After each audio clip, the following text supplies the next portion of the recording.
हमारा आज का टॉपिक है ग्राफ एल्गोरिथम्स के अंदर शॉर्टेस्ट पाथ प्रॉब्लम्स को देखना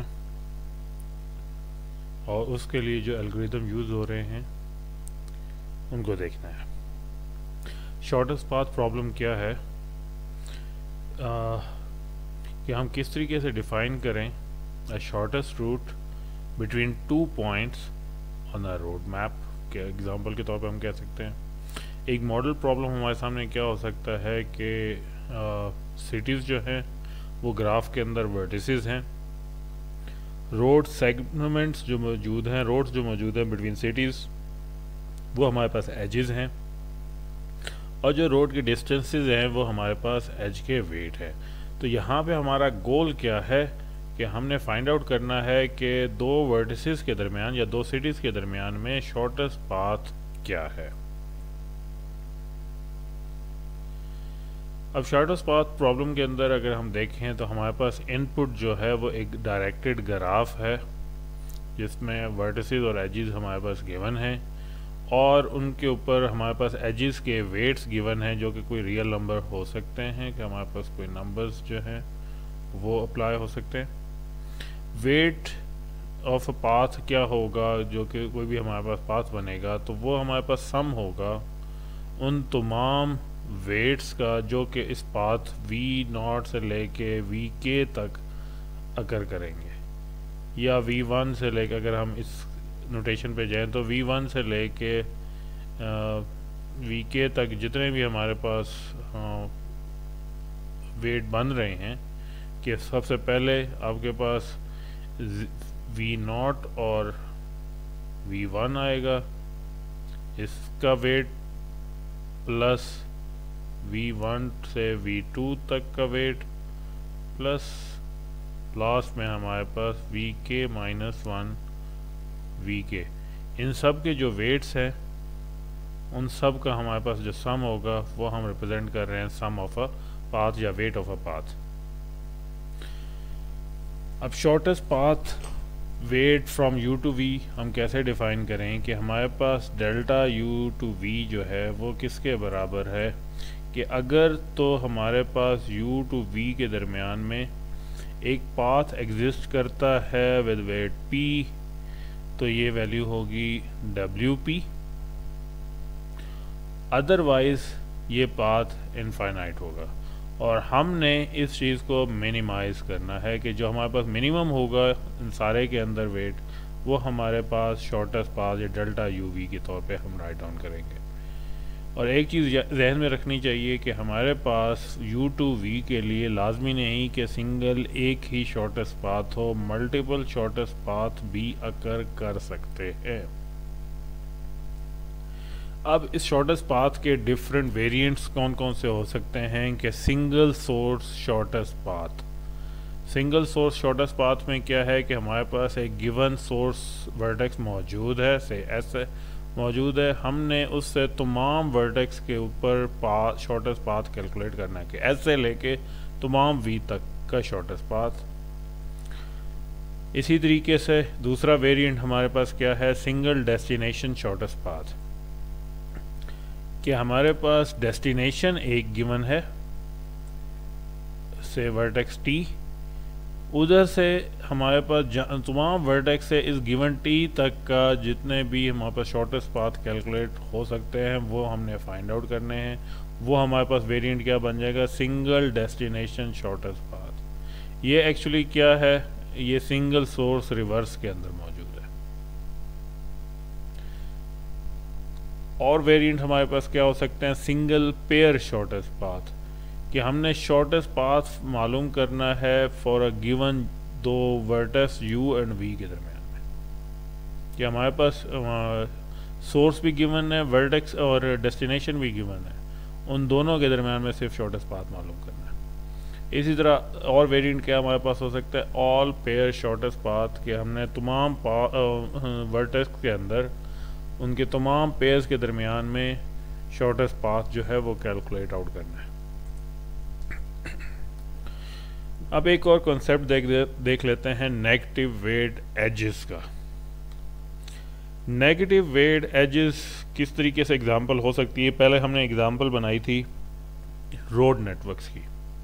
रोड नेटवर्क में वेट जो हैं वो हमेशा पॉजिटिव ही रहेंगे, लेकिन अगर हम ग्राफ को किसी और एग्जांपल में देखें, फॉर एग्जांपल कोई ऐसी एग्जांपल जिसमें हमारे पास सेल और परचेज़ हो रही है, तो इनकम जो है हमारे पास रिसीव हो रही है तो हमारे पास वो पॉजिटिव फॉर्मेट में हो सकती है। और अगर हम उस कोई चीज़ सेल आउट कर रहे हैं या मनी वापस दे रहे हैं, परचेज़ करते वक्त मनी दे रहे हैं, तो हमारे पास क्या होगा कि हमारे पास वो एज वेट जो हो जाएगा वो नेगेटिव हो जाएगा। यानी इनकम इंक्रीज़ हो रही है तो पॉजिटिव, डिक्रीज़ हो रही है तो नेगेटिव। तो इस तरह हमारे पास ग्राफ में मुख्तलिफ एग्जांपल्स हो सकती हैं। अब अगर नेगेटिव वेट्स ग्राफ के अंदर मौजूद हैं तो हमारे पास क्या हो सकता है कि नेगेटिव वेट साइकिल्स भी बन सकते हैं। अब क्या होता है नेगेटिव वेट साइकिल्स, इसको भी हम देखेंगे अभी। तो नेगेटिव वेट्स अगर मौजूद हों तो नेगेटिव साइकिल्स बन सकते हैं, और अगर साइकिल जो हैं वो रीचेबल हों फ्रॉम द सोर्स से, यानी कि हमारे पास सोर्स से स्टार्ट करते हुए हम एक नेगेटिव साइकिल तक रीच कर सकते हैं, तब हमारे पास शॉर्टेस्ट डिस्टेंस जो है वो प्रॉपरली डिफाइंड नहीं होता। क्यों प्रॉपरली डिफाइंड नहीं होता? कि अगर हम साइकिल में मुसलसल मूव करते रहें, उसमें साइकिल में मूव करते रहें, तो क्या होगा कि हर दफ़ा जो टोटल वेट होगा, सम होगा, वो डिक्रीज़ होता चला जाएगा। तो ये डिक्रीज़ होते हुए माइनस इनफाइनाइट तक जा सकता है, जो कि बहुत स्लो होता जाएगा। हम इसमें मिनिमम वेट कैलकुलेट नहीं कर सकते, क्योंकि हर एक साइकिल की आइटरेशन मज़ीद रिज़ल्ट जो है वो डिक्रीज़ कर देगी। तो इनफाइनाइट टाइम मूव कर दें तो हमारा रिज़ल्ट जो है नेगेटिव इनफाइनाइट तक हम मूव कर रहे हैं। अब कुछ एग्जांपल देखते हैं इसके अंदर कि हमारे पास इस एग्जांपल में पाथ है हमारे पास S to A का, कि हमारे पास हम मूव कर रहे हैं S to A तक। अब इधर हमारे पास वेट कितना हो जाएगा? वेट हमारे पास H का वेट है 3, तो हमारे पास shortest distance from S to A जो है वो भी 3 हो गया। दूसरा देखते हैं हम एक और पाथ S to B का, तो ये कलेक्शन है हमारे पास S to A then S to B। इन दोनों के पाथ वेट जो हैं उनको अगर हम सम अप करें तो +3 और -4, तो हमारे पास रिज़ल्ट आएगा -1। इस तरह अगर हम S to C पे जाएं तो यहाँ इस दफ़ा वन पाथ नहीं होगा, यहाँ हमारे पास बहुत सारे पाथ, इनफाइनाइट पाथ हमारे पास हो सकते हैं। अब वो किस तरीके से जनरेट हो सकते हैं ज़रा हम यहाँ पे देख लें। पहला केस हमारे पास क्या है? S to C। हम यहाँ से S से C तक पहुँच गए, एक पाथ ये हो गया। दूसरा पाथ क्या हो सकता है? S to C to D then back to C, S to C D to C। इसी तरह एक और साइकिल में हम चक्कर और लगा लें तो फिर क्या होगा? S to C D C to D, फिर D to C, फिर दोबारा D, फिर दोबारा C, यानी S to C, C to D, D to C, फिर D to C, फिर C। अब ये काम हम मुसलसल कर सकते हैं, क्योंकि जितनी दफ़ा इस राउंड में सर्कल में जो है साइकिल में मूव करते रहें, ये काम D या C जो है वो बार बार रिपीट होते रहेंगे। अब इसमें एक चीज़ है कि हमारे पास इस साइकिल का सम कितना है। अगर हम साइकिल में जाएं तो हमारे पास दो इधर से एरोज़ मौजूद हैं, दो एजेस मौजूद हैं। एक C से D की तरफ जा रहा है और दूसरा D to C की तरफ जा रहा है। तो हम देखें तो यहाँ पे C to D का कॉस्ट है हमारे पास 6 और D to C की कॉस्ट है हमारे पास -3। तो इन दोनों का सम करें तो हमारे पास आता है 3। तो इस साइकिल का वेट यानी एक दफ़ा मूव करने पे हमारे पास रिज़ल्ट जो है वो पॉजिटिव आता है। तो ये हमारे पास जो है पॉजिटिव साइकिल है, ये नेगेटिव साइकिल नहीं है। और शॉर्टेस्ट पाथ कैसे हो सकता है कि अगर हम साइकिल को निकाल दें, यहाँ इस पूरे पाथ को निकाल दें, तो अब हमारे पास शॉर्टेस्ट वेट हमारे पास आ सकता है, शॉर्टेस्ट पाथ वो कितना होगा हमारे पास, जितना इस पे एज वेट मौजूद है, दैट इज इक्वल टू 5। अब एक और एग्जांपल देखें S2E तक की। अब इधर भी हमारे पास आगे लूप मौजूद है, साइकिल मौजूद है, जिसकी वजह से यहाँ पे भी इनफाइनाइट पाथ्स बन सकते हैं। सेम उसी तरह S2E, फिर S2E दूसरा पाथ देखें, S2E, E2F, F2E, एक आध दफ़ा और साइकिल ले लें, या जितनी दफ़ा हम भी आगे मूव करते रहें तो हमारे पास डिफरेंट पाथ्स बन सकते हैं।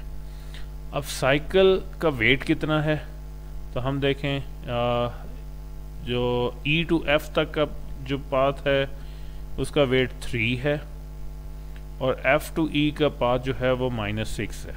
दोनों का सम करें तो हमारे पास -3 आ रहा है। अब यहाँ वेट जो है वो हमारे पास नेगेटिव हो गया, तो इस साइकिल का टोटल वेट जो है वो हमारे पास नेगेटिव है। अब हमारे पास क्या है कि अब हम S to E का कोई भी शॉर्टेस्ट पाथ कैलकुलेट नहीं कर सकते। There is no shortest path exist between S and E।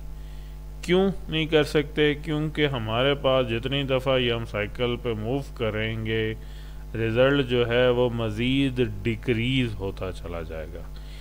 Positive वाले केस में ये था कि वो मुसलसल फिर भी इंक्रीज़ हो रहा था। फॉर एग्ज़ाम्पल अगर हम यहाँ से काउंट करते तो 5 साइकिल से आते तो हमारे पास 3 मोर ऐड हो गए, 5 + 3 8। दूसरी दफ़ा साइकिल में मूव करते तब फिर दोबारा पास 8 + 3 हमारे पास 11 हमारे पास होता है। इस तरह हर साइकिल के बाद रिज़ल्ट पॉजिटिव में इंक्रीज़ हो रहा था। तो पूरा कट हम करते हैं तो हमारे पास सिंपल 5 जो मिनिमम था, जो सबसे पहले पहुंचे थे, उतना ही रह जाता है। यहाँ पे प्रॉब्लम ये है कि हर दफ़ा आने के बाद -3 हो रहा है। फर्स्ट टाइम 2 हुआ, फिर -1, फिर -4, और ये कीप ऑन डिक्रीजिंग जितनी दफ़ा हम इस लूप के अंदर मूव आउट करेंगे, साइकिल में मूव करेंगे। सेम इसी तरीके से हमारे पास क्या होगा, S to F भी जो है वो भी इनफाइनाइट तक जा सकता है, यानी वो भी हमारे पास उसका भी कोई शॉर्टेस्ट पाथ जो है वो डिफाइन नहीं हो सकता। अब यहाँ एक एग्जांपल देखें हम H, I and J की, और हम ये कह रहे हैं कि they are not reachable from S। तो हमारे पास हम क्या कह रहे हैं कि shortest path from S to H, कि हमारे पास स्टार्टिंग पॉइंट से H तक का वो कितने के बराबर होगा, shortest point from S to I। इसी तरीके से S to J। अब ये सारे नॉन रीचेबल हैं फ्रॉम S, तो इन सब क्योंकि नॉन रीचेबल हैं आ ही नहीं सकते हम इस S के साथ, तो ये रिज़ल्ट जो होगा वो इनफाइनाइट, यानी ये भी हम मालूम नहीं कर सकते, इधर तक हम रीच नहीं कर सकते।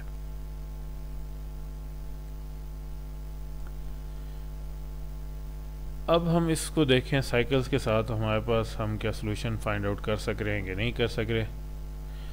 तो हम ये देख रहे हैं can shortest path contain cycles.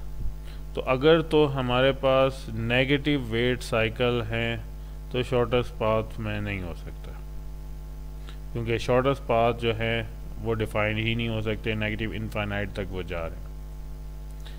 अगर पॉजिटिव साइकिल्स हैं तब भी हमारे पास नहीं हो सकते। हमें क्या करना है, हम शॉर्टेस्ट पाथ मालूम कर सकते हैं अगर हम साइकिल को रिमूव कर दें।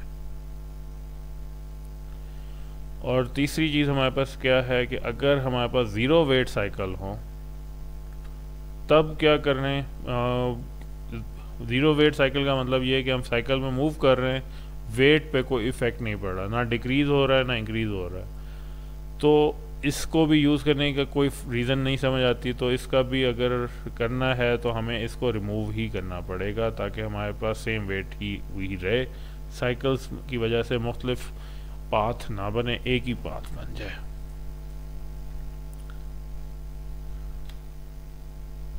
अब हम प्रॉब्लम का ऑप्टिमल स्ट्रक्चर जो है, सब स्ट्रक्चर जो है वो डिफाइन करते हैं कि हमारे पास क्या है कि एक गिवन वेटेड डायरेक्टेड ग्राफ है जी, और उनके ऊपर वेट्स मौजूद हैं, हर एज के ऊपर एक वेट मौजूद है जो कि रियल नंबर मौजूद है। शॉर्टेस्ट पाथ क्या है, वो v1 से v2, v2 से v3 इस तरह मूव करते हुए vk तक, v1 से vk तक हम मूव कर रहे हैं, और ये एक सीक्वेंस पूरा बन रहा है हमारे पास। तो अब हमारे पास वो शॉर्टेस्ट पाथ है। अब शॉर्टेस्ट पाथ का अगर हम एक सब पोर्शन ले लें, एक सब पाथ ले लें pij, यानी कि उसके अंदर vi सीक्वेंस क्या है, vi प्लस 1 टिल ये मूव करता जा रहा है vj तक, और मेक श्योर इसमें यही करना है कि i लेस और इक्वल टू j होना चाहिए, और i ग्रेटर देन 1 है, और j जो है वो लेस देन k है, यानी कि वो इस सीक्वेंस के अंदर i एंड j जो है वो लाई आउट कर रहे हैं। तब हमारे पास क्या होगा, pij जो होगा वो शॉर्टेस्ट पाथ होगा vi टू vj का। अब हमने इसको प्रूव करना है, तो प्रूफ करते वक्त हम क्या कह सकते हैं कि हमारे पास पाथ जो है वो किस तरीके से डिफाइन है, v1 से लेके vi तक वो हमारे पास p1i है, vi टू vj pij है, और vj टू vk pjk है। तो इसका वेट p जो है वो हम पूरे पाथ का वेट जो है वो हम किस तरीके से ले रहे हैं कि हमारे पास जितना सम आता है p1 से लेके vi तक plus weight of pij plus weight of pjk। अब हम एक अज्यूम करते हैं कि इस pij पाथ की जगह एक दूसरा पाथ है pij प्राइम, जो उसी तरीके से vi और vj के दरमियान में मौजूद है, लेकिन उसके अंदर क्या है कि वेट जो pij प्राइम का है वो लेस देन है pij से, कि इधर से अगर हम जाते हैं तो स्मॉलेस्ट है vij के मुकाबले में। अगर हम ये बात करें तो फिर wp प्राइम क्या होगा, क्योंकि ये पहले इसके साथ वेट टोटल बना था, p प्राइम में इसको रिप्लेस कर देंगे हम wpij प्राइम के साथ, तो ये सम जो बनेगा वो स्मॉलर होगा वेट ऑफ p पाथ से, यानी p प्राइम जो है p पाथ बनेगा v1 vi ये pij के थ्रू गुजर के vj pjk के थ्रू vk तक पहुंच रहा है। हमने दूसरा बनाया pij उसके मुकाबले में स्मॉलर है, तो उसका सम भी जो है सिर्फ एक पाथ के छोटे होने की वजह से टोटल पाथ का सम जो है वो स्मॉलर हो जाएगा।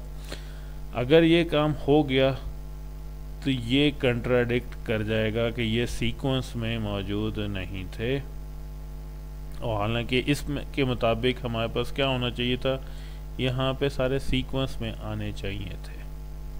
तो ये कंट्राडिक्ट कर गए कि p प्राइम जो है वो लेस हो गया है हमारे पास वेट ऑफ p से, और दूसरा हमने कहा था कि ये wp जो है वो हमारे पास शॉर्टेस्ट पाथ का वेट बन रहा है, वो हमारे पास शॉर्टेस्ट पाथ है। तो हमने एक और पाथ निकाल दिया जो उससे 20 शॉर्टेस्ट है, तो हमारे पास इस गिवन कंडीशन से भी कंट्राडिक्ट कर गया।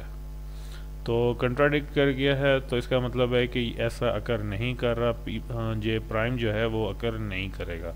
अगर अकर करेगा तो ये दोनों बराबर ही होंगे।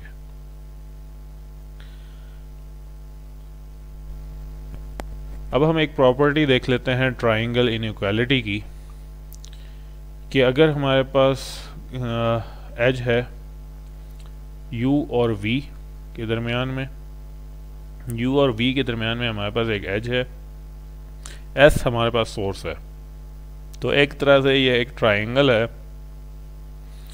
s u एंड v का। और शॉर्टेस्ट पाथ, इसकी प्रॉपर्टी हमारे पास क्या कह रही है कि shortest path from s to v should be less equal to shortest path from s to u shortest path from S to U plus shortest path from U to V। हम इसको simple अंदाज में देखें तो हमारे पास S, U and V, तो हम ये कह रहे हैं कि ये हमारे पास जो पाथ होगा जो हमारे पास डायगोनल में मौजूद है, ये हमारे पास परपेंडिकुलर और विड्थ से ग्रेटर या इक्वल होगा। अगर ये इक्वल कब होगा?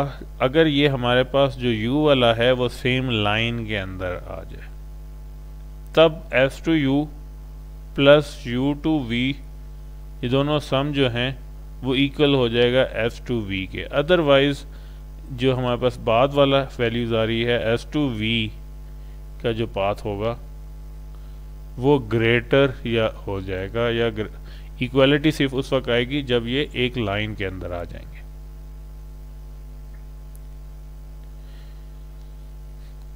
अब शॉर्टेस्ट पाथ प्रॉब्लम्स को सॉल्व करने के लिए डिफरेंट एल्गोरिदम्स हैं। हम जो इसमें देख रहे हैं वो दो मेजर एल्गोरिदम देख रहे हैं, बेलमैन-फोर्ड और डाइजेक्स्ट्रा एल्गोरिदम। बेलमैन-फोर्ड एल्गोरिदम के अंदर क्या है, हमारे पास नेगेटिव वेट्स जो हैं वो अलाउड होते हैं और नेगेटिव साइकिल्स रीचेबल जो है वो हमारे पास नॉट अलाउड है। डाइजेक्स्ट्रा एल्गोरिदम जो हैं वहाँ पे नेगेटिव वेट्स भी अलाउड नहीं हैं। दोनों एल्गोरिदम के अंदर कॉमन क्या है कि ये इनिशियलाइजेशन और रिलैक्सेशन के प्रोसीजर को यूज़ करते हैं। अब कुछ नोटेशंस देख लें हम शॉर्टेस्ट पाथ प्रॉब्लम्स के लिए। तो ये डेल्टा के साथ हम एस वी राइट डाउन कर रहे हैं, तो हम कह रहे हैं shortest path weight from s to v. D v लिख रहे हैं हम, तो हम लिख रहे हैं शॉर्टेस्ट पाथ का एस्टिमेट है ये शॉर्टेस्ट पाथ नहीं है लेकिन एस्टिमेट हमारे पास वैल्यू है। इनिशियली जो है वो हमारे पास ये इनफाइनाइट होगी हमारे पास, और जैसे जैसे एल्गोरिदम प्रोग्रेस करे गए तो हमारे पास डी वी जो है वो डेल्टा एस वी के अंदर कन्वर्ट करेगा। पाई वी जो है वो पेरेंट या प्रेडिसेसर ऑफ वी होगा ऑन द शॉर्टेस्ट पाथ। अगर कोई प्रेडिसेसर मौजूद नहीं है, कोई पेरेंट मौजूद नहीं है, तो ये वैल्यू हमारे पास नील के बराबर होगी। और इसी पाई वाले पाथ को हम क्या करेंगे, एक ट्री बन जाएगा जो हम जिसे कहते हैं शॉर्टेस्ट पाथ ट्री। इसको अगर हम फॉलो कर रहे होंगे तो ये हमारे पास हाईलाइटेड एजेस हैं और ये हमारे पास क्या शो कर रही हैं, शॉर्टेस्ट पाथ ट्री को। अब हम इनिशियलाइजेशन देख लें तो हमारे पास क्या है, एल्गोरिदम हमारे पास दो पैरामीटर्स लेके आ रहा है, एक सेट ऑफ वर्टिसेस और दूसरा हमारे पास क्या है, स्टार्टिंग सोर्स पॉइंट। तो हम इस एल्गोरिदम में क्या कर रहे हैं, फॉर ईच वर्टेक्स जो कि एलिमेंट होगा सेट वर्टेक्स का, इसमें क्या किया कि हमने एस्टिमेटेड डिस्टेंस फ्रॉम एस जो है वो इनफाइनाइट कर दिया स्टार्ट में, और पेरेंट सारे एजेस के सारे वर्टेक्स के जो है वो हमने नील कर दिया। फॉर ईच वर्टेक्स हमने ये शुरू किया और सबको ये वैल्यू साइन की, और स्टार्टिंग नोड या सोर्स नोड जो हमारे पास था उसको हमने 0 कर दिया। तो जितने भी हमारे पास शॉर्टेस्ट पाथ एल्गोरिदम्स हैं वो स्टार्ट इसी फंक्शन के थ्रू करते हैं, इनिशियलाइज सिंगल सोर्स एल्गोरिदम्स। दूसरी हमने कहा था कि रिलैक्सेशन हमारे पास मौजूद होती है शॉर्टेस्ट पाथ प्रॉब्लम के अंदर। तो अब देखते हैं रिलैक्सेशन क्या है। अब हम कह रहे हैं relaxing an edge u v, तो ये किसके बराबर है, इसमें हम टेस्ट कर रहे हैं कि whether we can improve the shortest path to v found. ये हम किस तरीके से चेक कर रहे हैं कि हम इसको इम्प्रूव कर सकते हैं या नहीं। तो हम ये देखते हैं कि एस्टिमेटेड डिस्टेंस ऑफ वी जो है, जो हमें पहले से मौजूद है, क्या वो estimated distance of u plus edge weight of u to v, इन दोनों का सम लें, क्या ये जो पहले गिवन है उससे ज़्यादा था या नहीं।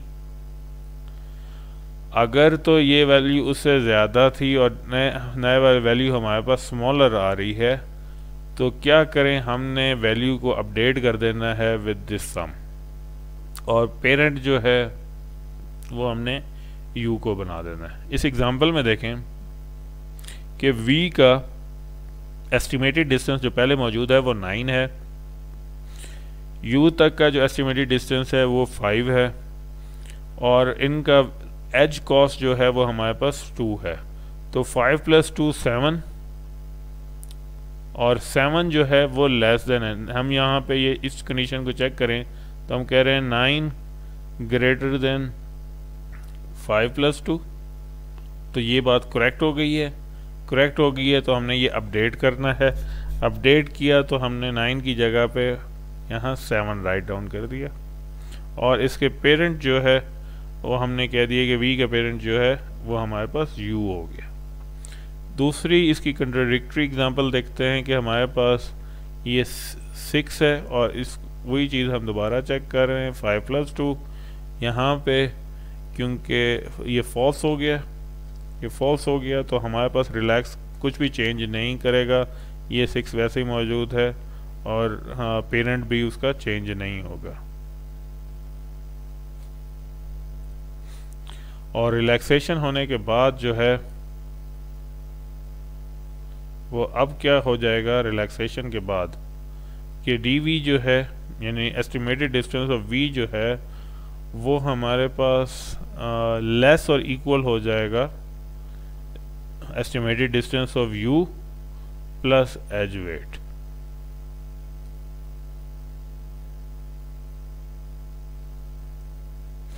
अगर इक्वल कब होगा, अगर यहाँ रिलैक्सेशन के दरमियान में अपडेट हुआ है, और लेस कब हो सकता है, जब हमारे पास अब कोई चेंज अगर नहीं की।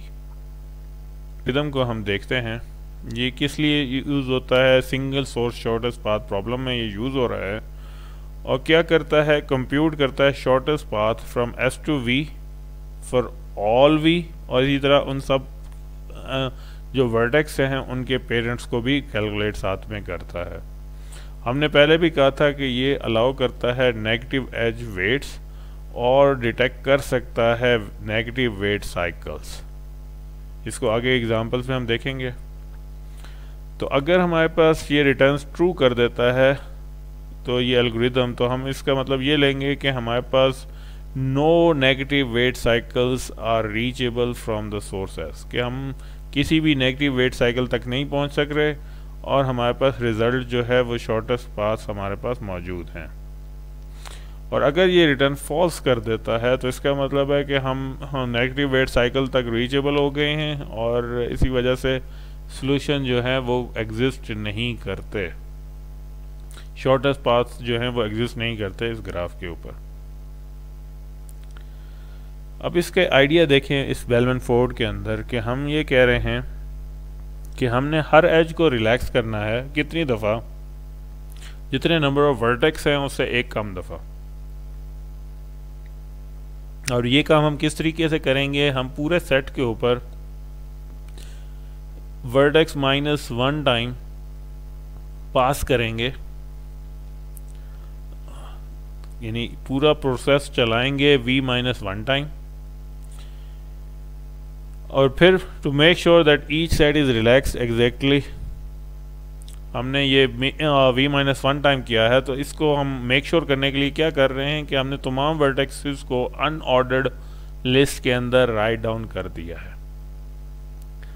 अब अगर हम यहाँ पे देखें तो हमारे पास सारे एजेस जो हैं वो हमने यहाँ पे राइट डाउन कर दिए हैं, t2x, t2y, ये सारे अनऑर्डर्ड फॉर्मेट में हैं, इनके अंदर ऑर्डर मौजूद नहीं है। अब ये एक पास के अंदर हमने ये पूरे एग्जीक्यूट करने हैं एक दफ़ा, फिर दूसरी दफ़ा, फिर तीसरी दफ़ा, जितने हमारे पास वर्टेक्स हैं, ऐसे हमारे पास 1 2 3 4 5 वर्टेक्स हैं, तो हमने 4 टाइम ये चीज़ बार बार तमाम एजेस को हमने रिलैक्स करना है। कितनी दफ़ा? 4 टाइम्स हमने इसको रिलैक्स करना है। अब एग्जांपल हम देखते हैं इसी को एग्जीक्यूट करके, कि फर्स्ट टाइम हमने एग्जीक्यूट करना है तो हम क्या कर रहे हैं इसको एग्जीक्यूशन के दरमियान में कि सबसे पहले हमारे पास T2x है, तो हमने चेक करना है कि एस्टिमेटेड डिस्टेंस ऑफ x जो है ग्रेटर है हमारे पास estimated distance of t plus 5 जो इनके दरमियान में एज मौजूद है। तो हम अगर देखें, हम ये चीज़ कैलकुलेट करने की कोशिश कर रहे हैं, तो ये जो है हमारे पास डिफाइंड नहीं है क्योंकि ये भी इनफाइनाइट के बराबर ही हो जाएगा, तो हम इसको चेंज नहीं कर रहे। फिर T2y सेम यही एग्जीक्यूट होगा, सिर्फ यहाँ पे 5 की जगह 8 हो गया। T2z अब 5 की जगह जो है वो हमारे पास -4 हो गया। सेम ये हम करते आ रहे हैं टिल हमारे पास S2t का केस हमारे पास जनरेट हुआ। S2t के अंदर हम जो कैलकुलेट कर रहे हैं वो हमारे पास है t का एस्टिमेटेड डिस्टेंस क्या ग्रेटर है हमारे पास s के एस्टिमेटेड डिस्टेंस, जो हमने कहा था क्योंकि वो स्टार्टिंग पॉइंट है तो हमने उसको एस्टिमेटेड 0 दिया था, प्लस एज वेट S2t जो हमारे पास 6 है। तो यस इनफाइनाइट जो है वो हमारे पास 6 से ग्रेटर हो जाता है, तो हमने रिप्लेस कर देना है। और रिप्लेस करते वक्त क्या करेंगे, अब हम इधर 6 कर देंगे। ये हमारे पास एक इसका पोर्शन हुआ। अभी एक और भी मौजूद है S2y, तो S2y में भी यही परफॉर्म हुआ। ये 6 की जगह 7 हो गया, तो यहाँ पे 7 रिप्लेस हो जाएगा। तो ये हमारे पास फर्स्ट पास के अंदर बाकी कोई एज ने रिप्लेस नहीं किया, सिर्फ S2t और S2y वाले ने रिलैक्स के अंदर अपडेट कर दिया है। ये हमारे पास 1 हो गया। सेम यहाँ से हमने दोबारा एग्जीक्यूट करना है, उसी अनऑर्डर्ड लिस्ट के हिसाब से हम दोबारा एग्जीक्यूट कर रहे हैं। इस दफ़ा जो होंगे वो हमारे पास x और z अपडेट होंगे। अब वो किस वजह से अपडेट हुए कि हम देखें, अब हमारे पास ये वैल्यू मौजूद है T2x, तो T2x जो है वो पहली दफ़ा क्या वैल्यू बनी हमारे पास कि हम चेक कर रहे हैं इनफाइनाइट ग्रेटर इक्वल टू 6 + 5। हम कह सकते हैं हाँ जी ठीक है, तो हमने 11 रख दिया, अपडेट कर दिया। दूसरी चीज़ इसी के अंदर हम देख रहे हैं, तो हमने कहा कि 6 - 4 तो 2 हो गया। ये हमने यहाँ पे 2 अपडेट कर दिया। T2y हम अपडेट कर रहे हैं, तो पुरानी वैल्यू 7 है और हम ऐड कर रहे हैं क्या 7 ग्रेटर है 6 + 8 से, नहीं है ग्रेटर, तो फिर ये अपडेट नहीं होगा। इस तरीके से हम ये सारे एग्जीक्यूट करते चले जाएंगे। तो पास 2 के अंदर जो है वो हमारे पास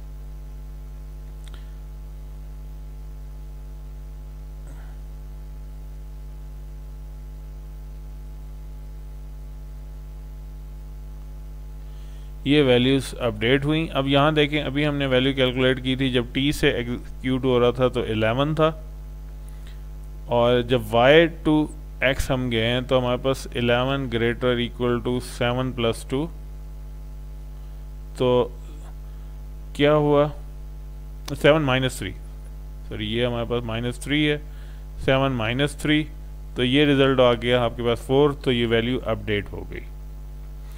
ये हमारे पास 2 हुआ। फिर उसके बाद हमने यही तमाम दोबारा इसी तरतीब में जो अनऑर्डर्ड लिस्ट है फिर एग्जीक्यूट करना है। पास 3 हो गया। अब t की वैल्यू इसमें अपडेट हो गई है, और सेम इसी तरीके से पास 4 हमारे पास एग्जीक्यूट हो गया। तो जितने नंबर ऑफ वर्टेक्स थे 5 वर्टेक्स है, तो हमने ये कितने दफ़ा पास मूव करना है, तो वहाँ वर्टेक्स का सम काउंट जो है -1, तो 5 थे तो 4 टाइम हमने ये एग्जीक्यूट कर लिया।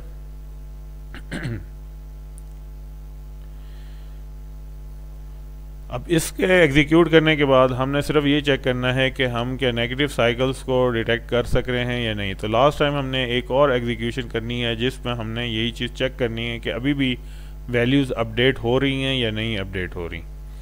तो इधर देखें, हम इसमें क्या कर रहे हैं कि दोबारा से चेक कर रहे हैं फॉर ऑल एजेस। उसके अंदर हम दोबारा चेक कर रहे हैं कि इफ़ अभी भी इन v-1 कि अगर होने के बाद भी अगर dv ग्रेटर है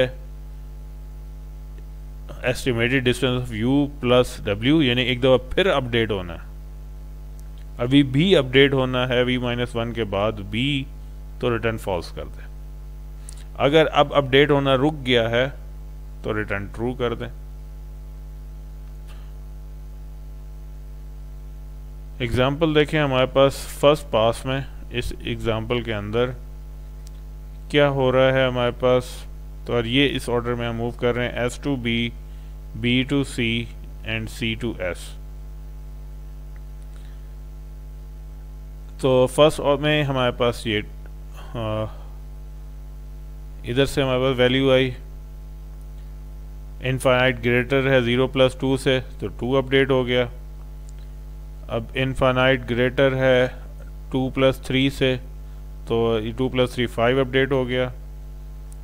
और फिर इधर हमारे पास 0 ग्रेटर है 5 - 8 से, क्योंकि ये रिज़ल्ट -3 आ रहा है हमारे पास, तो ये ग्रेटर है, ये भी अपडेट हो जाएगा, -3 हो गया। ये एक पास कंप्लीट हुआ। यही पास दोबारा हम करते हैं तो -3 + 2 ये -1 हो जाएगा। फिर -1 + 3 करते हैं तो ये वैल्यू 2 आएगी, 2 भी 5 से स्मॉलर है तो वो अपडेट हो गई 2। तो -8 + 2 जो है -6 जो है वो -3 से लेस है। तो फिर अब ये लूप में जितनी दफ़ा हम पास मूव करते चले जाएंगे तो इसका मतलब ये है कि ये बार बार डिक्रीज़ कर रहा है। 2 पास 3 वर्टेक्स हैं, 2 के बाद इसको रुक जाना चाहिए। उसके बाद भी अगर ये दोबारा आती है, जैसे हमने यहाँ पे कहा था, दोबारा हम चेक कर रहे हैं कि अब अगली दफ़ा पे फिर हमारे पास dB हमारे पास -1 था और हम चेक कर रहे हैं estimated distance of ds plus weight of S to B। तो ये हमारे पास -6 है, -6 + 2 जो है -4, तो ये वैल्यू स्मॉलर है। और -1 जो है हमने ये चेक कर रहे हैं -4 से, तो फिर ट्रू हो गया। इसका मतलब है वैल्यूज दोबारा अपडेट होंगी। अगर ये दोबारा अपडेट हो रही हैं इसका मतलब है कि हम जो है नेगेटिव साइकिल में पहुंच चुके हैं।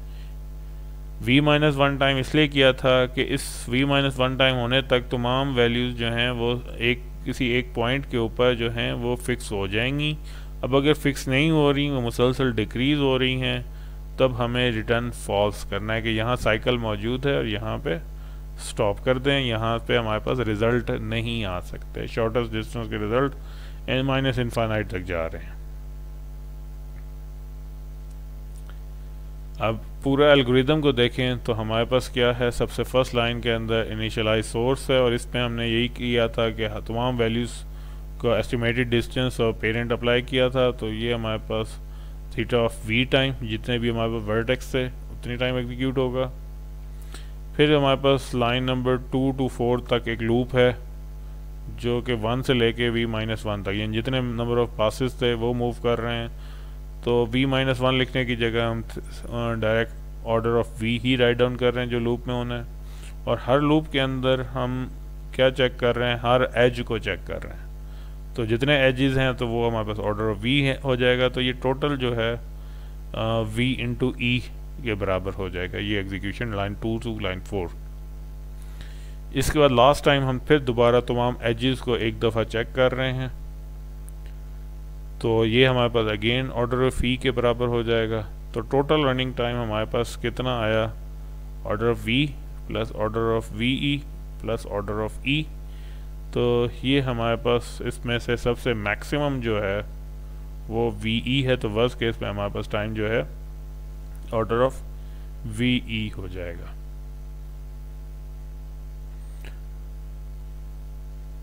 अब शॉर्टेस्ट पाथ की प्रॉपर्टीज को हम देख लें। हमारे पास क्या है, एक प्रॉपर्टी अपर बाउंड प्रॉपर्टी,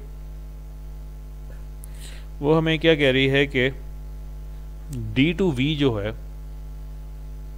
वो हमेशा ग्रेटर या इक्वल होगा shortest path from s to v। जो हमारे पास एस्टिमेटेड डिस्टेंस है वो हमेशा ग्रेटर होगा शॉर्टेस्ट पाथ से, मैक्सिमम जो है वो इक्वल हो सकता है, कि हमेशा वो ग्रेटर और इक्वल होगा।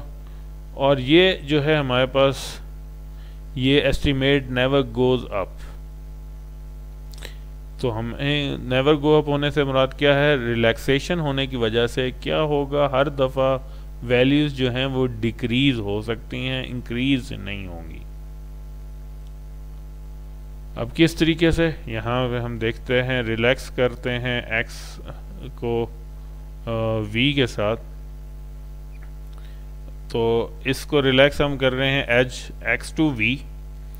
तो हमारे पास पुरानी वैल्यूज x की जो है वो 4 है और v की जो है वो 6 है, और h जो हमारे पास वेट आ रहा है वो है -2। तो हमने इसमें क्या किया, पुरानी वैल्यू 6 है, हमने चेक किया क्या 6 ग्रेटर है 4 -2 से, यानी कि 2 से क्या 6 ग्रेटर देन 2 है। तो ये हमारे पास करेक्ट हो गया। हमने इसे रिलैक्स में अपडेट करना है, अपडेट करते वक्त हमने 6 की जगह पे अब 2 राइट डाउन कर दिया, तो हमारे पास ये वैल्यू 2 हो गई। तो वैल्यू जो है वो रिलैक्सेशन के बाद डिक्रीज हो रही है, इंक्रीज नहीं होगी। अगर अपडेट नहीं हुई तो जो पुरानी वैल्यू होगी वो एज इट इज आ जाएगी हमारे पास। दूसरी प्रॉपर्टी हमारे पास कन्वर्जेंस प्रॉपर्टी है। अब इस कन्वर्जेंस प्रॉपर्टी में हमारे पास क्या है कि अगर एक पाथ है जो कि s टू u तक का मौजूद है, और s पाथ जो हमारे पास जो जा रहा है u टू v है, और v is the shortest path, u to v is the shortest path जो s से स्टार्ट हो रहा है उसका। और अगर हमारे पास जो एस्टिमेटेड डिस्टेंस ऑफ d है वो बराबर है हमारे पास किसके, एस्टिमेटेड डिस्टेंस ऑफ u जो है वो हमारे पास बराबर है shortest path from s to u, यानी एस्टिमेटेड डिस्टेंस भी बराबर है और शॉर्टेस्ट डिस्टेंस भी बराबर है at any time prior to relaxing edge, कि रिलैक्स करने से पहले ऐसा हो चुका है। तब क्या होगा कि हमारे पास जो एस्टिमेटेड डिस्टेंस ऑफ v होगा वो भी shortest distance of s to v होगा all the time after relaxing u to v। कि अगर u टू v जो है वो हमारे पास शॉर्टेस्ट डिस्टेंस आ रहा है, एक पाथ हमारे पास s से स्टार्ट होके s to u to v भी शॉर्टेस्ट पाथ है और d टू u शॉर्टेस्ट था, और तो हमारे पास क्या होगा, हर दफ़ा d टू v भी जो है वो भी शॉर्टेस्ट हो जाएगा। अब ये किस तरीके से हुआ कि हमने कहा कि अगर d टू v ग्रेटर है shortest path from s to v after relaxation, तो हमारे पास क्या होगा, d टू v रिलैक्सेशन होने के बाद क्या हो रहा है, इसके साथ रिप्लेस हो गया du plus weight of u to v। जैसे यहाँ एग्जांपल में अगर हम देखें कि कितना है हमारे पास,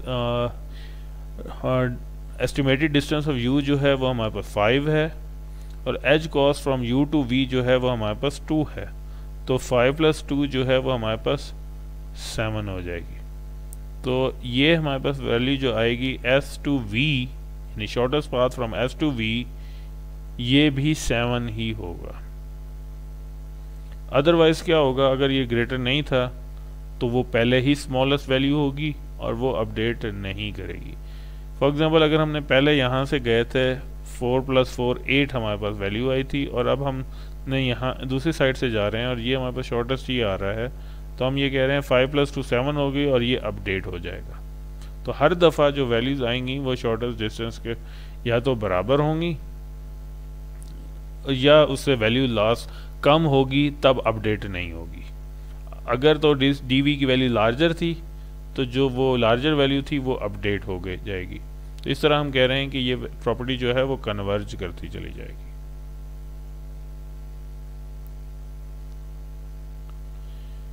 अब पाथ रिलैक्सेशन प्रॉपर्टी हमारे पास क्या है कि अगर हमारे पास एक पाथ P है जो इस तरह सीक्वेंस बना रहा है V0 से V1, V1 से V2, V3 टिल Vk तक हमारे पास बना रहा है, और वो शॉर्टेस्ट पाथ है फ्रॉम V0 टू Vk।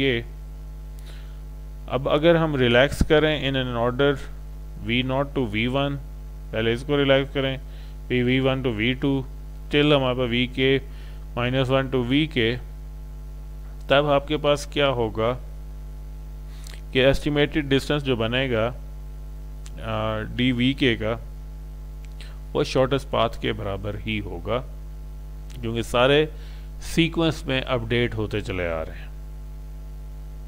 पहले S टू V1 तक, फिर V1 से V2 इसको रिलैक्स करें, फिर V2 से V3 इसको रिलैक्स करें टिल हमारे पास V4 तक रिलैक्स हो जाए।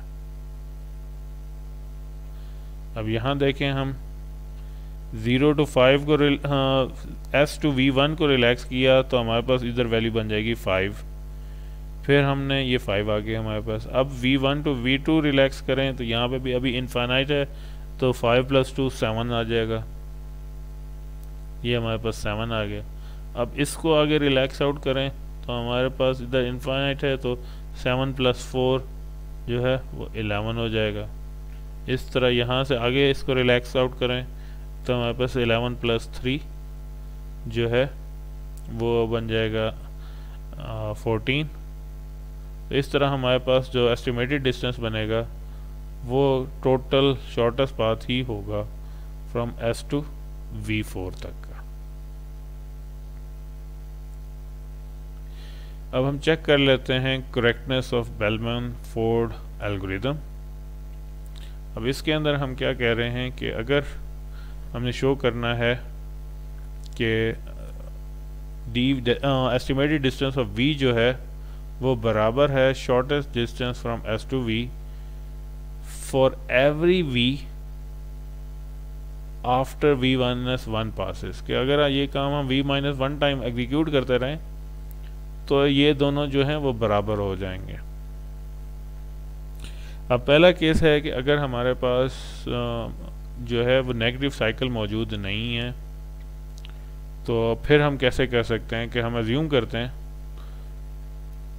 कि shortest path from S to V क्या है, वो एक sequence of edges sequence of vertices है हमारे पास V0 से लेके Vk तक, जो कि V0 से स्टार्ट हो रहे हैं और Vk पे जाके एंड हो रहे हैं, और K जो हम कह रहे हैं वो कितने के बराबर हो जाएगा, फिर K <= V-1 टाइम हो जाएगा।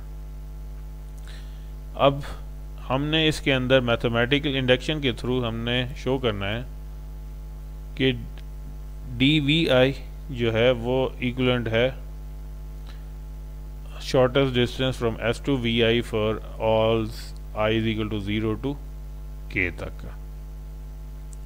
सबसे पहले बेस केस देख लेते हैं कि I = हमारे पास 0 है, तो डिस्टेंस ऑफ V0 कितने के बराबर होगा, actually shortest distance from S to S = 0। इसी से हमने इनिशियलाइज किया, क्योंकि हमने इनिशियलाइज इसी से किया था, और यही हमारे पास प्रूव भी कर रहा है कि डिस्टेंस ऑफ V0 जो है वो इक्वल टू 0 ही आ गया, S टू S हो गया, S टू V0 जो है, और इनिशियलाइज एल्गोरिथम में हमने किया था, तो बेस केस हमारा प्रूव हो गया।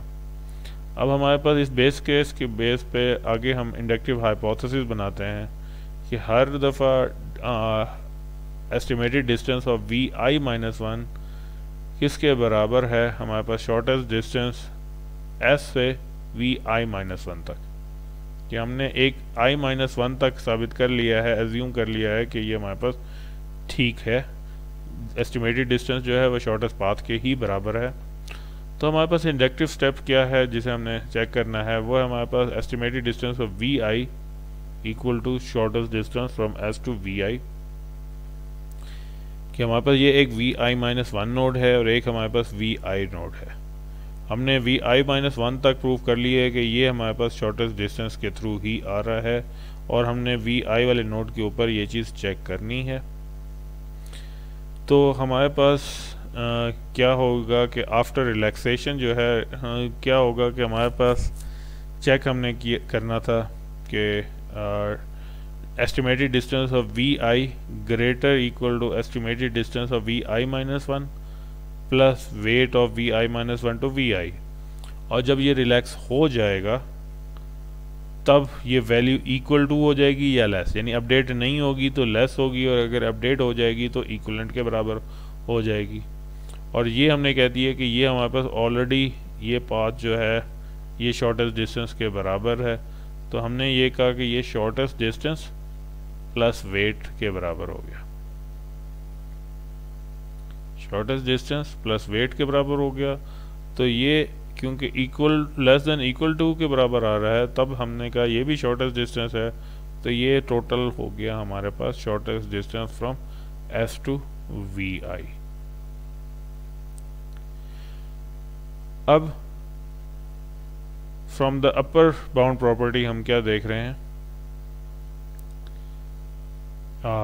क्या हो गया, डी वी जे जो है estimated distance of v i जो है वो ग्रेटर इक्वल टू हमारे पास मौजूद है shortest distance of S to v i. तो इसी वजह से हम कह रहे हैं, क्योंकि यहाँ इक्वालिटी का भी साइन हमारे पास मौजूद है, तो हम ये भी कह रहे हैं कि हमारे पास total estimated distance of v i जो है वो बराबर हो गया हमारे पास shortest distance of S to v i के बराबर।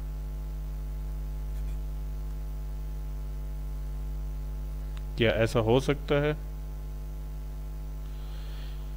दोबारा एक नज़र देख लें हम कि हमने कहा कि हमारे पास आफ्टर रिलैक्सेशन जो है distance estimated distance of v i जो है वो हमारे पास लेस और इक्वल हो जाएगा estimated distance of v i minus one plus डब्ल्यू के बराबर, और ये चीज़ बराबर है हमारे पास estimated shortest distance from s to v i minus one plus weight of v i minus one to v j. तो ये हमारे पास टोटल रिजल्ट बना रहा है estimated distance of S to v i j. Upper bound property हमें ये कहती थी कि जो डी किसी भी एक वर्टेक्स तक का एस्टिमेटेड डिस्टेंस जो होगा वो ग्रेटर या इक्वल होगा, क्योंकि यहाँ हमने प्रूव कर दी इक्वालिटी को, तो इस वजह से यहाँ पे ये प्रूव हो जाएगा एस्टिमेटेड डिस्टेंस जो है वो हमारे पास शॉर्टेस्ट डिस्टेंस हो जाएगा s to v i. Upper bound property हम एक दफ़ा फिर देख लें।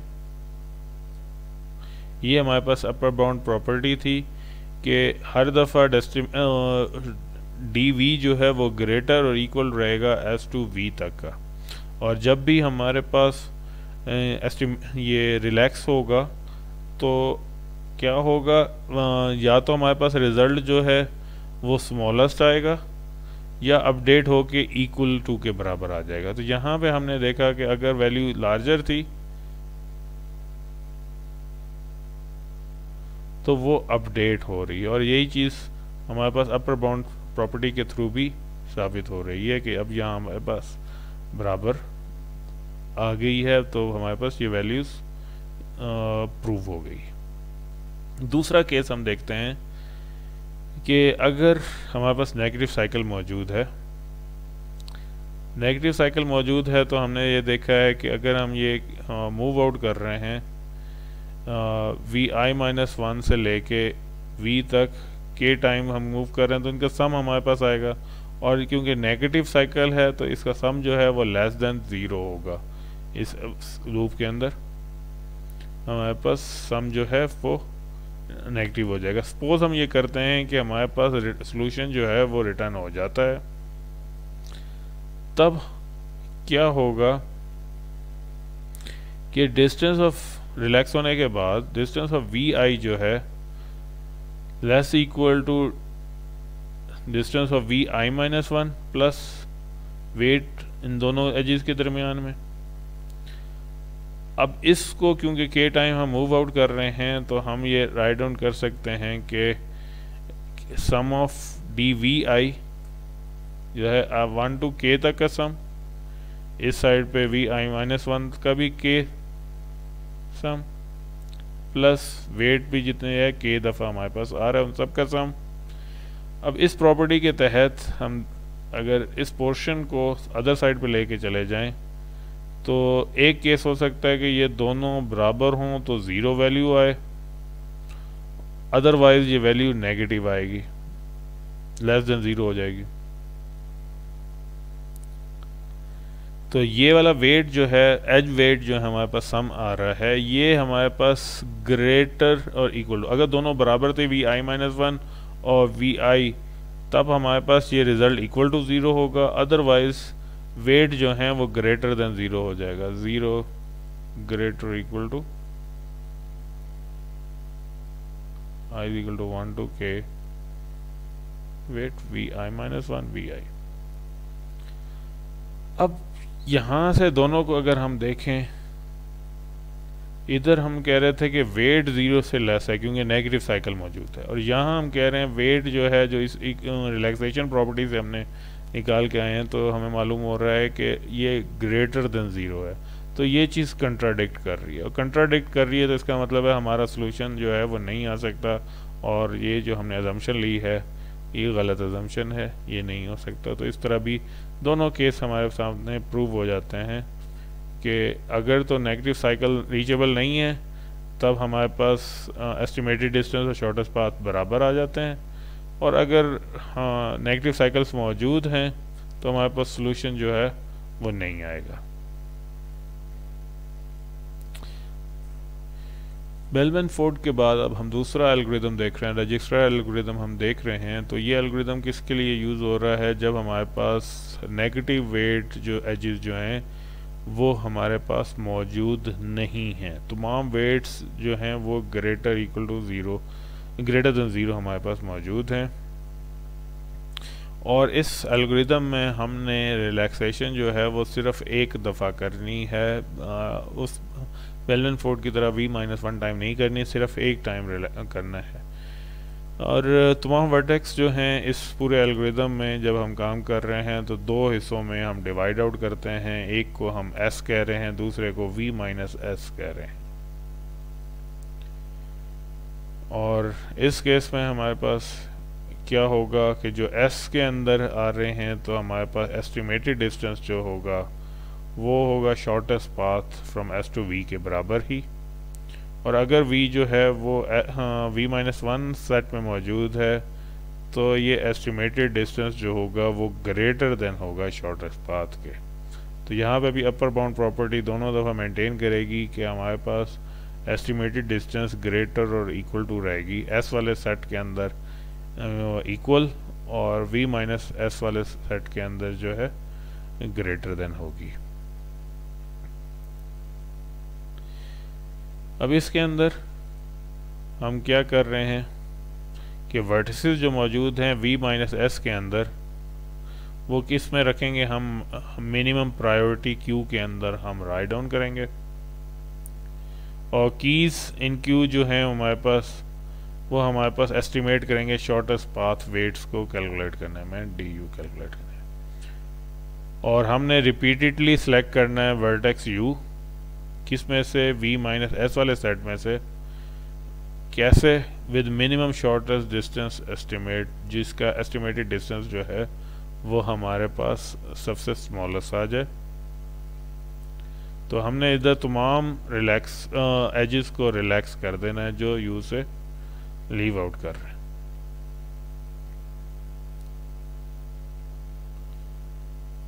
तो ये हमारे पास चार इसके स्टेप्स हो गए, और इसमें लास्ट में हम अपडेट क्यू को भी करते चले जा रहे हैं। अब इसको सही मायनों में अंडरस्टैंड करने के लिए हमें फिर दोबारा अपना बकेट एल्गोरिदम देखना है। बकेट एल्गोरिदम में हमने क्या कहा था कि जब तक वर्टेक्स से बाहर एजेस बाहर आ रहे हैं सॉरी बकेट से एजेस बाहर आ रहे हैं, हमने एल्गोरिदम को एग्जीक्यूट करते रहना है, और जब एजेस आना बंद हो जाएंगे तब ये एल्गोरिदम कंप्लीट आउट करना है। अब जो सिलेक्शन हमने करनी है जो बकेट से बाहर आ रही है उसमें मॉडिफिकेशन कर रहे हैं कि उससे हमारे पास पूरा एल्गोरिदम डाइजेक्स्ट्रा एल्गोरिदम जो है वो बन जाएगा। अब उसी को जहन में रखते हुए हम ये काम परफॉर्म कर रहे हैं। क्या किया कि हमारे पास सेट एस जो है वो एक्चुअली हमारे पास बकेट है। ये सबसे पहले सेट एस के अंदर हमने स्टार्टिंग नोड जो है वो ऐड किया, इनिशियलाइज कर लिया। इसमें वैल्यू 0 है, बाकी सारों के अंदर इनफाइनाइट है। तो ये सारी वैल्यूज जो हैं बाकी क्यू के अंदर मौजूद हैं। अब इस बकेट से जो एजेस बाहर मूव हो रहे हैं उनमें से जो सबसे शॉर्टेस्ट एज जो है वो हमने पिक कर लिया। तो हमारे पास इधर 5 है, तो हमने यहाँ से 5 सेलेक्ट किया,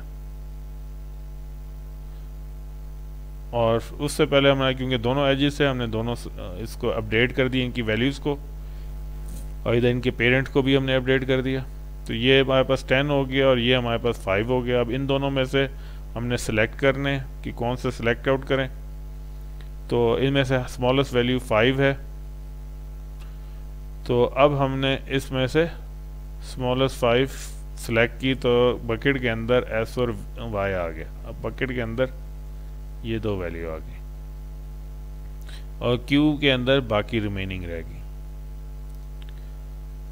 अब यहाँ से जब हम इंक्रीज कर रहे हैं बकेट से, अब बाहर वैल्यूज जा रहे हैं। तो लास्ट टाइम जब हम स्पैनिंग ट्री अप्लाई आउट कर रहे थे तो हमने देखा था कि बकेट से जो भी वैल्यूज आ रही थी बाहर उनमें से स्मॉलेस्ट था।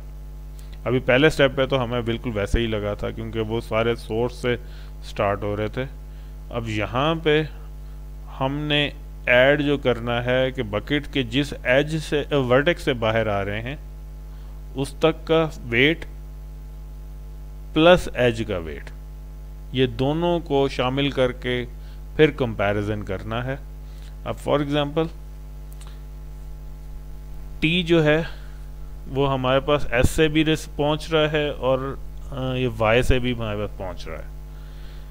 तो अगर तो एस से पहुंचता है तो हमारे पास 0 + 10 आता है, और वाई से, वाई भी बकेट के अंदर है, उससे भी पहुंचता है तो हमारे पास 5 + 3 मौजूद है। अब 5 + 3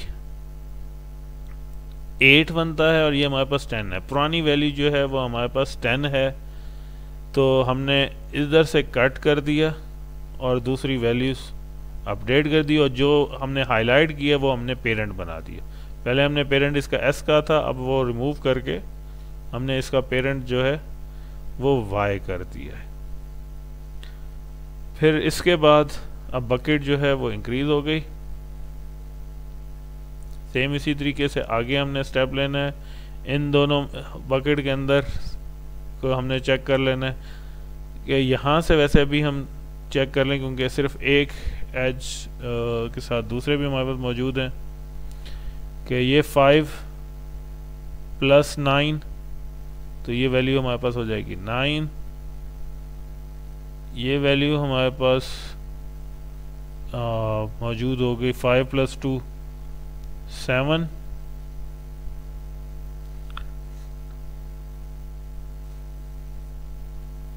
और यहाँ तक हमारे पास ये कंप्लीट हो गई क्योंकि टी अभी तक सिलेक्ट नहीं हुआ था। तो ये हमारे पास 14, ये 7, ये 14 क्यों हुई? 5 + 9, सॉरी 4 ये था, इस एज का था। 5 + 9 जो है 5 + 9 14 हो गया, और दूसरी केस पे 5 + 2 7 हमारे पास हो गया। ये होने के बाद अब दोबारा हमने टी को सिलेक्ट करना है। अच्छा, अभी हमारे पास टी को सिलेक्ट नहीं किया था क्योंकि यहाँ वैल्यू 8 है, ये 7 वाली जो वैल्यू है वो इससे स्मॉलेस्ट आ गई। तो हमने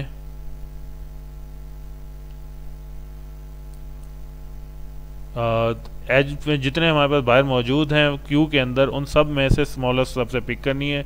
z की वैल्यू 7 है, t की वैल्यू हमारे पास 8 है और x की वैल्यू हमारे पास कितनी होगी है 14 होगी। तो इनमें से सबसे स्मॉलेस्ट हमने पिक करनी थी, तो सबसे स्मॉलेस्ट जो है वो हमारे पास 7z की वैल्यू है। तो हमारे पास बकेट के अंदर जो वैल्यू आएगी वो z आएगी। अभी t सेलेक्ट नहीं हुआ लेकिन अपडेट हो गया था। अब नेक्स्ट z आ गया, तो इसकी वजह से जितने चेंज हो सकते हैं हमने उनको चेंज करना है। अब z की वजह से कौन चेंज हो सकता है कि 7 + 6 जो है वो हमारे पास 13 बनेगा। तो ये हमारे पास पुराना उसका पेरेंट कट हो गया और नया पेरेंट z बन गया x का, और वैल्यू भी उसकी अपडेट हो गई। अब वैल्यूज़ हमारे पास t की वैल्यू जो है वो हमारे पास 8 है और x की वैल्यू हमारे पास 13 हो गई है।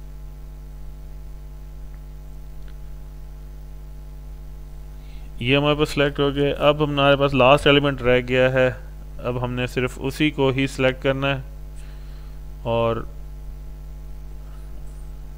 उसको हमने सिलेक्ट किया। दो वैल्यूज थी तो उसमें से हमने t को सिलेक्ट किया।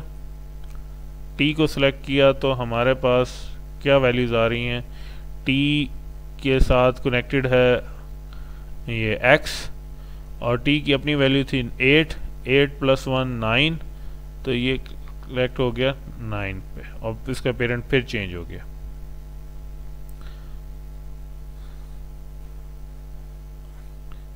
अब लास्ट में एक ही एलिमेंट था, वो खुद आ जाएगा अपने पास, वैल्यू वापस आ जाएगी उसकी, और वो हमने ऐड कर दिया और बाकी उससे पहले अपडेट हो चुके थे। तो ये वैल्यू 9 आ गई, तो क्यू कंप्लीट होगी, तो हमने ये स्टॉप कर दिया। तो अब हमारे पास जो ग्राफ की सिचुएशन नज़र आ रही है उसमें जो एरोज़ हैं वो हमारे पास एक शॉर्टेस्ट पाथ ट्री को रिप्रेजेंट कर रहा है, और ये तमाम नोड्स पे जो वैल्यूज़ हैं हमारे पास ये शॉर्टेस्ट पाथ्स हैं from the source node s, कि अगर हम यहाँ तक t तक s से t तक जाते हैं तो शॉर्टेस्ट पाथ 8 है, s to y तक जाते हैं तो शॉर्टेस्ट पाथ 5 है, s to z तक जाते हैं तो शॉर्टेस्ट पाथ 7 है, s to x तक जाते हैं तो हमारे पास शॉर्टेस्ट पाथ 9 है। उसकी कॉस्ट हमारे पास 9 आ रही है, और पाथ जो हैं वो इन एरोस के ऊपर आ रहे हैं, जो हाईलाइटेड एरोस के ऊपर। इस एल्गोरिदम को अगर हम देखें तो सबसे पहले वी इनिशियलाइज करना है, वो वी टाइम होगा। हर वर्टेक्स को हमने इनिशियलाइज करना है इनफाइनाइट के साथ, और सोर्स को इनिशियलाइज करना है 0 के साथ। दो सेट हमने ले लिए, एक एस और एक क्यू, एक बकेट है हमारे पास और एक क्यू है हमारे पास।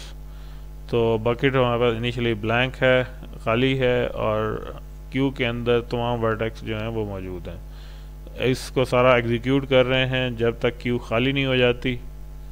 तो इसमें क्या काम किया, प्रायोरिटी के तहत हमने जिसमें सबसे स्मॉलेस्ट वैल्यू मौजूद है हमने सबसे पहले उसको u बनाया और s के अंदर ऐड कर दिया, यानी बकेट के अंदर हमने उसे ऐड कर दिया। फिर हर बकेट में से जितने भी एजेस हमारे पास वर्टेक्स हमारे पास आ रहे थे जो कि एडजेसेंट हैं u के, इस u के जो अभी हमने एंटर किया था उसकी मदद से u एंड v को हमने अपडेट कर देना है, रिलैक्स कर देना है। और रिलैक्स करने के साथ साथ हम क्या कर रहे हैं, इनकी क्यू वैल्यूज़ जो हैं उसको हम अपडेट कर रहे हैं कि एक की जो है वो डिक्रीज़ अप करते चले जा रहे हैं, इस क्यू को अपडेट कर रहे हैं कि एक निकालते चले जा रहे हैं। अब इसके अंदर क्या हुआ, ये लूप कितनी दफ़ा एग्जीक्यूट करेगी, जितने नंबर ऑफ़ वर्टेक्स हमारे पास मौजूद हैं। तो ऑर्डर ऑफ वी टाइम्स हमने देखा हुआ है कि प्रायोरिटी मीन के तहत हम निकाल रहे हैं क्यू के तहत, तो ये हमारे पास लॉग वी टाइम जो है ये एग्जीक्यूट करेगी प्रायोरिटी कैलकुलेट करते हुए। हीप के तहत भी आप कैलकुलेट कर सकते हैं, और मिन हीप के तहत। फिर उसके बाद बाकी ये ऑपरेशन में हमारे पास 7 to 9 वाला जो है, ये जितने नंबर ऑफ़ वर्टेक्स हैं उतनी दफ़ा उतनी दफ़ा ये एग्जीक्यूट करेगा, सॉरी जितनी दफ़ा हमारे पास एजेस मौजूद हैं, जितने हमारे पास u टू v के एजेस हैं उतनी दफ़ा ये एग्जीक्यूट करेगा, क्योंकि हमने हर एज के साथ उसको चेकआउट करना है। और तो हमारे पास ये हो गया ऑर्डर ऑफ ई टाइम्स। तो अपडेट करते हुए फिर हमारे पास एक की जो है वो रिमूव हो रही है ट्री में से, तो लॉग ऑफ वी टाइम। तो लाइन 4 टू लाइन 5 हमारे पास दोनों का प्रोडक्ट हो जाएगा v into log v time, और ये हमारे पास प्रोडक्ट हो जाएगा e into log v time. तो टोटल टाइम हमारे पास कितना आ रहा है v लॉग v और प्लस e लॉग v। अब e जो है वो हमारे पास ग्रेटर होता है एज़ कम्पेयर टू v के एजेस जो हैं वो वर्टेक्स से ज़्यादा होते हैं ग्राफ के अंदर, तो हमारे पास ये किस में कन्वर्ट कर जाएगा, order of e into log v के अंदर। अब इसका करेक्टनेस प्रूफ देख लेते हैं। फॉर ईच वर्टेक्स u जो कि वर्टेक्स के अंदर मौजूद है, तो हमने क्या कहा था कि एस्टिमेटेड डिस्टेंस ऑफ u जो है वो शॉर्टेस्ट डिस्टेंस के बराबर है। कब? At the time when u is added to s। जब भी हम u को ऐड करते हैं s के अंदर तब ये दोनों बराबर हो जाएंगे। तो अब इसको प्रूफ कैसे करें? Let u be the first vertex जिसके लिए हमारे पास ये दोनों बराबर नहीं हैं जब हमने इसको ऐड किया है। तो फिर हमारे पास क्या होगा, look at the true shortest path free from s to u। अब इसको हम इस तरह देखते हैं कि हमारे पास अब दो पाथ हैं, u एक शॉर्टेस्ट पाथ पे आ रहा है और एक दूसरा पाथ हम कह रहे हैं नहीं u प्राइम भी जो है वो शॉर्टेस्ट पाथ हो सकता है। तो हमारे पास एस्टिमेटेड डिस्टेंस ऑफ u किसके बराबर होगा, एस्टिमेटेड डी u जो है वो बराबर होगा less equal to estimated distance of D V plus weight of u to v। और v जो है वो हमारे पास पहले से बकेट में मौजूद था, तो इसका मतलब है वो अपने शॉर्टेस्ट पाथ से आया था। तो shortest path of s to v plus weight of u to v। अब दूसरा जो हम कह रहे हैं कि जो पहले शॉर्टेस्ट पाथ होगा वो u प्राइम होगा, तो हम ये कह रहे हैं u प्राइम जो है वो लेस इक्वल होगा v प्राइम की शॉर्टेस्ट डिस्टेंस प्लस w, यानी shortest distance of s to v plus weight of v prime to vu। लेकिन हमने कहा है कि u का जो है वो यहाँ से शॉर्टेस्ट पाथ नहीं है, वो u प्राइम से हमारे पास शॉर्टेस्ट पाथ आ रहा है। देन इट मीन्स कि हमारे पास estimated distance of u prime जो है will be less than shortest distance of s to u। और हमारे पास अपर बाउंड प्रॉपर्टी हमें क्या कहती थी कि estimated distance of u should be greater or equal to shortest path of s to u।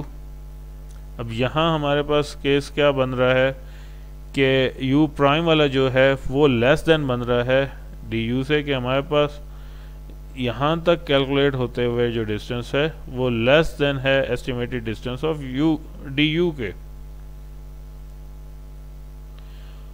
तो ये हमारे पास कंट्राडिक्ट बन के इसको हमारे पास बराबर आना चाहिए था, या हमारे पास डी यू जो है वो स्मॉलेस्ट होना चाहिए था। लेकिन जो डी यू प्राइम है वो हमारे पास ज़्यादा स्मॉलेस्ट हो गया, और हमारे पास क्यू की जो सीक्वेंस आ रही है कि यू पहले आएगा यू प्राइम बाद में आएगा, तो वो सीक्वेंस जो है वो ब्रेक डाउन हो रही है, तो वो कंट्राडिक्ट करती चली जा रही है। तो ये काम नहीं हो सकता। इस वजह से हमारे पास जो हमने पहले ये कहा था कि ये प्राइम हमने ज्यूम किया था ये दोनों बराबर नहीं है, तो ये चीज़ गलत हो गई। तो it means distance of D U जो है वो shortest distance of S to U हो जाएगा।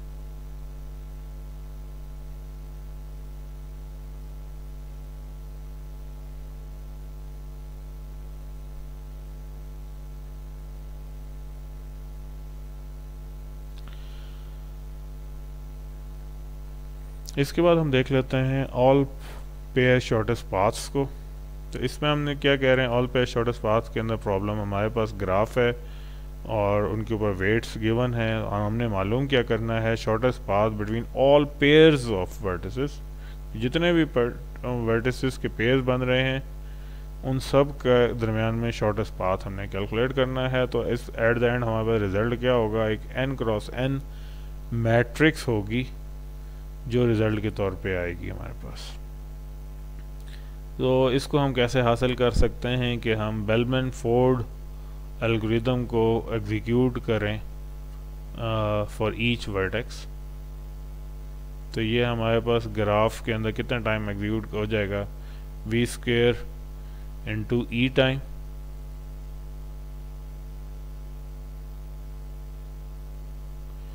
तो ये हमारे पास ऑर्डर ऑफ, क्योंकि ई जो है वो तकरीबन थीटा ऑफ वी स्क्वेयर के बराबर होता है, तो ये ऑर्डर ऑफ v4 के अंदर आ सकता है अगर ग्राफ जो है वो डेंस हो जाए। अगर वेट नेगेटिव वेट मौजूद नहीं है तो हम सिर्फ डायजेक्स्ट्रा एल्गोरिथम भी एग्जीक्यूट कर सकते हैं और ये हमें एग्जीक्यूट कर देगा order of v into E log v के बराबर, क्योंकि जितने वर्टेक्स थे तमाम वर्टेक्स एक पे हमारे पास ई लॉग v का टाइम था, v एजेस पे कैलकुलेट करेंगे तो v इंटू ई लॉग v के बराबर हो जाएगा। अब e जो है हमने डेंस केस में हमने यही कहा है कि ये v स्क्वेयर के बराबर है, तो ये total time v cube log v के बराबर आ जाएगा। अब इसकी एप्लीकेशंस में हम देख लें तो हमारे पास लीनियर प्रोग्रामिंग के अंदर या फिजिबिलिटी प्रॉब्लम, कंस्ट्रेंट प्रॉब्लम्स के अंदर हम कैलकुलेट इसको करते हैं, यूज़ कर सकते हैं। कि जैसे हमारे पास एक एग्जांपल हो जिसमें हमारे पास हमने सम कैलकुलेट करना है मुख्तलिफ वेरिएबल्स का और उनके साथ कुछ कांस्टेंट मालूम है, उसको मैक्सिमाइज करना है या मिनिमाइज करना है और कंस्ट्रेंट हमारे पास गिवन हो कि इस कंस्ट्रेंट्स के तहत हमने इन वैल्यूज़ को रखना है और फाइंड क्या करना है, in the value of x जो है वो हमने कैलकुलेट आउट करनी है। जैसे ये हमारे पास एक कुछ गिवन है कि कंस्ट्रेंट हमारे पास मौजूद है कि xj minus xi should be less equal to v के। तीन हमारे पास इक्वेशंस गिवन है, x1 minus x2 less equal to 3, x2 minus x3 minus 2, x1 minus x3 less equal to 2। तो अगर हम मैट्रिक्स फॉर्मेट में लिखें तो हमारे पास ये इस तरीके से आ जाएगी, x1 माइनस x2 और ये 3, x2 माइनस x3 माइनस 2 और ये हमारे पास x1 minus x3 less equal to 2 और ये हमारे पास तमाम वेरिएबल्स को मल्टीप्लाई करें तो x1 माइनस x2 पूरा हो जाएगा। अब इसके अंदर हम किस तरीके से कर सकते हैं कि हर वेरिएबल को एक वर्टेक्स जो है वो असाइन कर दें और हर एज जो है उसको हम कंस्ट्रेंट के साथ राइट डाउन कर दें। तो हमारे पास अगर ये जैसे ये लिखा हुआ है xj minus xi less equal to b के, तो हम ऐसे लिख सकते हैं vi vertex i to vertex vj किसके बराबर हो जाएगा, उसका वेट एज का वेट कितना होगा, bk के बराबर। इसके अलावा हम इसके अंदर इस पूरे ग्राफ के अंदर एक एक्स्ट्रा वर्टेक्स जो ऐड करेंगे, उससे तमाम एजेस बनाएंगे जो तमाम वर्टेक्स तक जा रही हो और उन एक्स्ट्रा जो एजेस हमने बनाए हैं उन सब का वेट जो है वो हमने 0 कर देना है।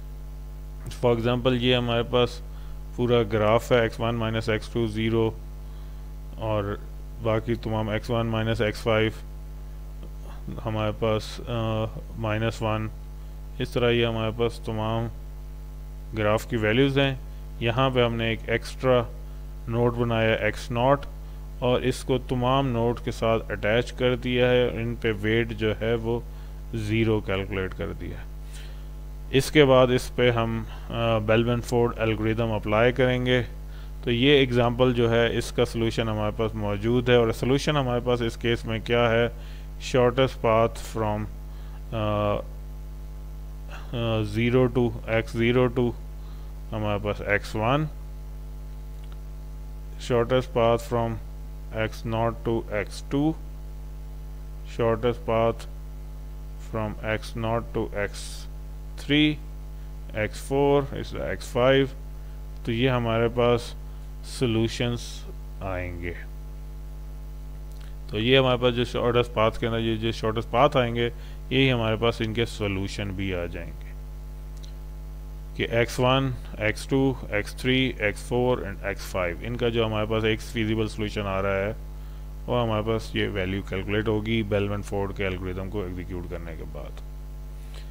अब इसको हम थ्योरम के हिसाब से देखें तो हमारे पास हम क्या कह रहे हैं कि अगर कोई नेगेटिव साइकिल मौजूद नहीं है तब यही चीज़ जो है शॉर्टेस्ट पाथ वर्टिसेस के हिसाब से is a feasible solution. Feasible solution होने से क्या मुराद होगी, हमारे पास for every v i to v j जो शॉर्टेस्ट पाथ होगा v naught to v j तक का, वो लेस और इक्वल होगा हमारे पास shortest path from v naught to v i plus weight of v i to v j, यानी इसको दूसरी साइड पे ले जाएं, इन दोनों शॉर्टेस्ट पाथ का डिफरेंस जो होगा वो लेस देन होगा हमारे पास इस वेट से। तो इसको हम इस तरह भी लिख सकते हैं x j minus x i less equal to weight v i v j. अब अगर हमारे पास नेगेटिव साइकिल जी के अंदर मौजूद है तो इसका मतलब है उस नेगेटिव साइकिल पे कई दफ़ा भी एग्जीक्यूट करें तो रिज़ल्ट हमारे पास ज़ीरो से लेस टाइम ही एग्जीक्यूट होगा।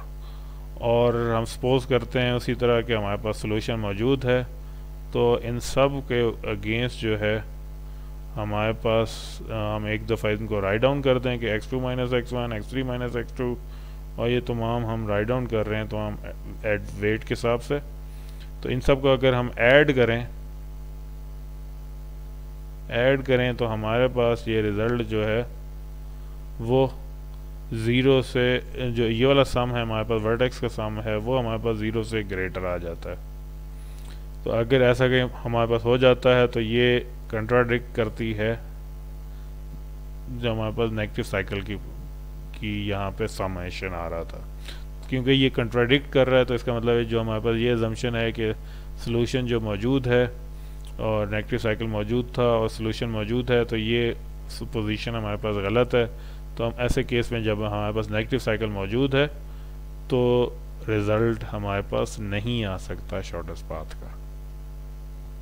और इस पे हमारे पास टाइम कितना लगेगा कि अगर हमारे पास वर्टेक्स n+1 है और एजेस हमारे पास m+n है तो इसका टाइम हमारे पास तकरीबन v इंटू ई टाइम यानी n+1 इंटू m+n टाइम लग सकता है, या दूसरे लफ्ज़ों में हम कह सकते हैं order of n² plus nm time execute होगा। तो ये हमारे पास था शॉर्टेस्ट पाथ प्रॉब्लम, इसमें दो हमने मेन देखे थे, बेलमैन फोर्ड एल्गोरिथम और रजिस्ट्रा एल्गोरिथम। यहाँ पे भी हम कंप्लीट कर देते हैं। Thank you very much.